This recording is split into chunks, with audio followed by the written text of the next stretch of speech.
வணக்கம் மக்களே, இது ஆச்சரியங்களின் அணிவகுப்பு 12 டக்கர். இந்த உலகத்துல பிரம்மாண்டங்களுக்கு பஞ்சமே இல்லைங்க. அதுலயும் பிரமிடு பிரம்மாண்டத்தின் உச்சகட்டங்க. அப்படிப்பட்ட பிரமிட பத்தின 12 டக்கரான தகவல்கள் உங்களுக்காக.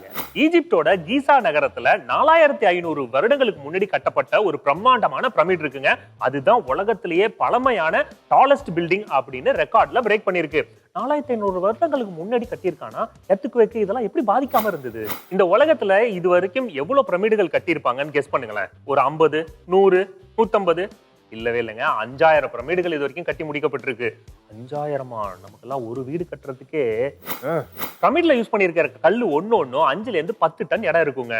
அதாவது ஒவ்வொரு கல்லும் ஒவ்வொரு யானைக்கு சமமா. ஒவ்வொரு பிரமிட்லயும் பல்லாயிரக்கணக்கான கல் இருக்கும். யாரை வச்சு தூக்கி வச்சு கட்டியிருப்பாங்க? என்ன மாதிரி சூப்பர்மேன்ஸ் இருந்திருப்பாங்க இல்லையா? பிரமிடுக்குள்ள என்ன இருக்கு அப்படின்னு நம்ம எல்லாருமே தெரிஞ்சுக்க ஆசைப்படுவோங்க.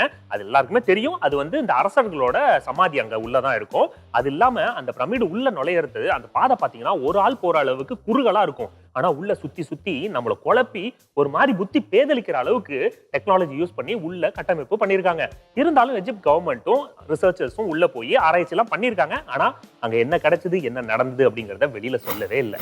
சினிமால பிரமிடுகளை கட்டுறதுக்கு அடிமைகளை துன்புறுத்துற மாதிரி சித்தரிச்சிருப்பாங்க. ஆனா அது உண்மை இல்லைங்க. நிஜத்துல சம்பளத்துக்கு ஆள் வச்சுதான் அதை கட்டியிருக்காங்க. அது மட்டும் இல்லாம அவங்க யாராவது இறந்துட்டாங்கன்னா அவங்கள பாலைவனத்துல கல்லறையில வச்சு புதைச்சிருவாங்க. 2010ல ரிசர்ச்ல இந்த விஷயத்தையும் கண்டுபிடிச்சிருக்காங்க. முக்கியமான விஷயம் என்ன தெரியுமா? அந்த கல்லறைக்குள்ள இறந்தவங்களுக்கு பக்கத்துல பிரெட்டும் மதுபானமும் இருக்கும். நம்மளும் அந்த காலத்துல பிறந்திருக்கலாம். பிரமிடுக்கு வெளியில வெயில் வாட்டி வதச்சாலும் குளிர் அடிச்சாலும் பிரமிடுகளுக்கு உள்ள 20 டிகிரி செல்சியஸ்ல கூலிங் இருந்துகிட்டே இருக்குங்க வருஷம் ஃபுல்லா. அது எப்படி அப்படி இருக்குன்னு இன்னமும் ஆராய்ச்சி பண்ணிக்கிட்டே இருக்காங்க. அந்த பிரமிட்ல என்ன கல் யூஸ் பண்றாங்கன்னு தெரிஞ்சுக்கிட்டு அதை வாங்கணும். ஈபி பில்லு தாங்க முடியல. பழைய அரபு பழமொழி ஒண்ணு இருக்குங்க. காலத்தை பார்த்து மனுஷன் பயப்படுவான், ஆனா அந்த காலமே பிரமிடுகளை பார்த்து பயப்படும். காலம் கடந்து இந்த பிரமிடுகள் நிக்கிறதுக்கு காரணம் அதோட கலவை.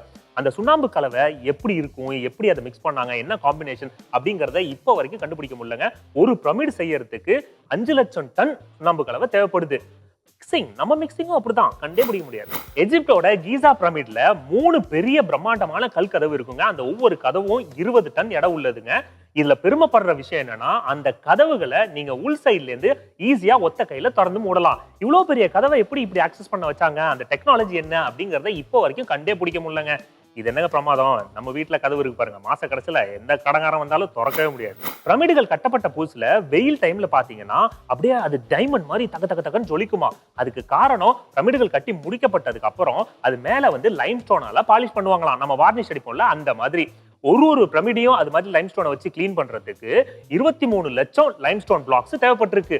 அப்புறமே பருவ மாற்றத்தினால அது அப்படியே ஃபேட் அவுட் ஆயிடுச்சு. எஜிப்ட் அப்படின்னாலே நமக்கு ஞாபகத்துக்கு வருது மனுஷ தலை சிங்க உடம்போட இருக்கிற ஸ்பின்ஸ் சிலை தாங்க. இந்த ஸ்பின்ஸை அந்த காலகட்டத்துல எஜிப்தியர்கள் கடவுளா வழிபட்டாங்க. அந்த காலகட்டத்துல மன்னரோ இல்ல மதகுருமார்களோ இறந்துட்டாங்கன்னா அவங்களோட உடம்பு ஆன்மா எல்லாத்தையும் இதுதான் பாதுகாக்குதுன்னு நம்பினாங்க. உலக அதிசயத்துல இடம் பெற்றிருக்கிற பிரமிடோட மேல இருக்கிற இந்த ஸ்பின்ஸோட நீளம் மட்டும் 73 மீட்டருங்க. உயரம் 20 மீட்டர். அதோட கண்ணு மட்டும் 2 மீட்டர் சுத்தளவு. பிரமிடுகள் கட்டுறதுக்கு முன்னாடி கல்லறைய ஸ்கொயர் டைப்ல மச்சவாஸ் அப்படின்ற பேர்ல தான் கட்டுவாங்க. அதுக்குள்ள மன்னர்களுக்கு தேவையான பொருட்கள் எல்லாத்தையும் போட்டு வச்சுப்பாங்க. ஏன்னா இறந்ததுக்கு அப்புறமும் சந்தோஷமா இருக்கணும் அப்படின்னு சொல்லிட்டு. முதல்ல கிமு 27வது நூற்றாண்டுல தான் பிரமிட் ஷேப்ல கட்டினாங்க. அதுவும் சக்காரா அப்படின்ற இடத்துல. ஸ்னெஃபரோ இவரு எஜிப்தியன் மன்னன். இவர் காலகட்டத்துல தான் இந்த பிரமிடுகளோட பிரம்மாண்டமான வளர்ச்சி ஆரம்பிச்சதுங்க. உலக புகழ் பெற்ற ரெட் பிரமிடை இவர் தான் கட்டி முடிச்சிருக்காரு. சொல்லி வச்ச மாதிரி அளந்த மாதிரி 43 டிகிரி செல்சியஸ்ல எல்லா பிரமிடுமே இருக்குங்க. எந்தவித டெக்னாலஜி யூஸ் பண்ணாமவே அவ்வளவு பக்காவா கட்டியிருக்காங்க.